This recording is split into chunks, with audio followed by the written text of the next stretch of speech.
एक बहुत ही दिलचस्प जानकारी लेकर आज मैं आपके सामने आया हूं। देखिए कि आने वाले वक्त में चांद पर जो इंसानी बस्ती बसाने का एक सपना देखा जा रहा है, क्या इसमें भारत की भूमिका भी नजर आने वाली है?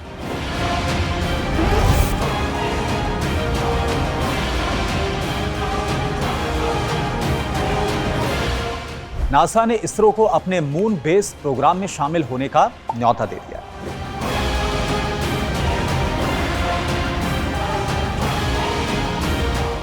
लेकिन सवाल यहां पर कई, नासा चांद पर ऐसा क्या बनाने जा रहा है और भारत को इसमें आखिर शामिल क्यों करना चाहता है नासा?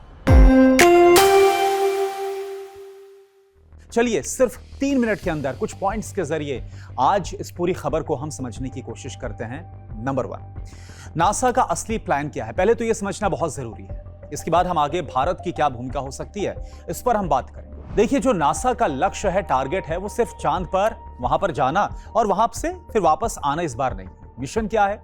चांद पर लंबे वक्त तक, लंबे समय तक इंसानों की मौजूदगी की तैयारी करना, यानी कि क्या वहां पर जाकर जो इंसान है वो सरवाइव कर सकते हैं। खास नजर है मून के साउथ पोल पर, और आप जैसा जानते हैं कि सबसे ज्यादा जो चैलेंजिंग है वो मून का यही साउथ पोल है, क्योंकि यहां पर मौजूद वाटर आइस भविष्य के मिशंस के लिए बहुत ज्यादा महत्वपूर्ण हो सकती है। नंबर 2, अब इसरो क्यों, आखिरकार जो इसरो को न्यौता दिया गया वो ऐसा क्यों हुआ है, ये बड़ी खबर है। जी हाँ, हमारे लिहाज से, भारत के लिहाज से। दरअसल नासा ने भारत को अपने मून बेस प्रोग्राम में पार्टिसिपेट करने का इनविटेशन दिया है, न्यौता दिया है। भारत दरअसल, इससे पहले अगर थोड़ा सा मैं आपको बताऊं इसके पहले इतिहास के बारे में, तो भारत पहले से ही आर्टेमिस अकॉर्ड्स पर साइन भी कर चुका है। भारत ने 21 जून 2023 को इस एग्रीमेंट पर, इस समझौते पर हस्ताक्षर किया था और वो इसका 27वां सिग्नेटरी बना था। यानी कि लूनर एक्सप्लोरेशन में भारत की जो भूमिका है वो अब सिर्फ अपने मिशंस तक सीमित नहीं रह सकती है। नंबर 3, ये फैसला कब हुआ ये भी आपके लिए जानना जरूरी है कि भारत की भूमिका कैसे नजर आएगी वो आप समझिए जरा। देखिए, 5 और 6 अगस्त 2026 को, अभी कुछ ही दिन पहले, बेंगलुरु में India US civil space joint working group की 9वीं बैठक हुई थी और यहीं पर दोनों देशों ने स्पेस कोऑपरेशन की ओर और आगे कदम बढ़ाने पर बातचीत की है, चर्चा की है और कैसे दोनों एक दूसरे के साथ मिलकर इसमें और काफी कुछ कर सकते हैं।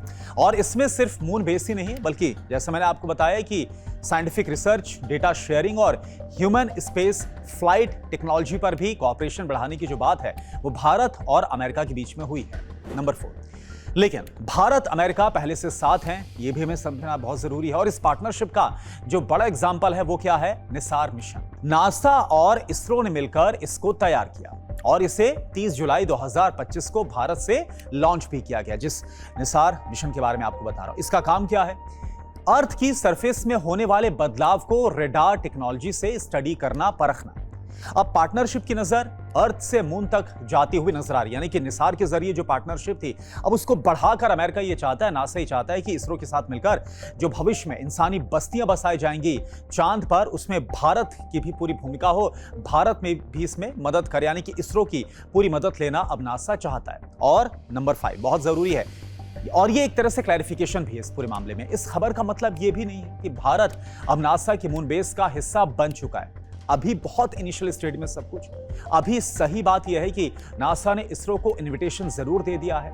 आगे भारत इसमें किस तरह से कितना योगदान देता है, किस तरह से पार्टिसिपेट करता है, इसकी डिटेल्स धीरे धीरे आनी अभी बाकी है। लेकिन आप जरा सोचिए कि एक तरफ भारत चंद्रयान से चांद की जमीन को लगातार समझ रहा है अपने मून मिशन के जरिए, और दूसरी तरफ नासा चांद पर इंसानों की लॉन्ग टर्म प्रेजेंस की तैयारी कर रहा है। अगर दोनों की कैपेबिलिटीज, नासा और इसरो दोनों साथ आ जाते तो भारत के लिए स्पेस एक्सप्लोरेशन का अगला जो बड़ा चैप्टर है वो चांद पर लिखा जा सकता है। और इस बार भारत सिर्फ चांद तक पहुंचने वाला देश नहीं, बल्कि चांद के भविष्य को शेप करने वाला पार्टनर भी बन सकता है। इस खबर के बारे में आप क्या सोचते हैं?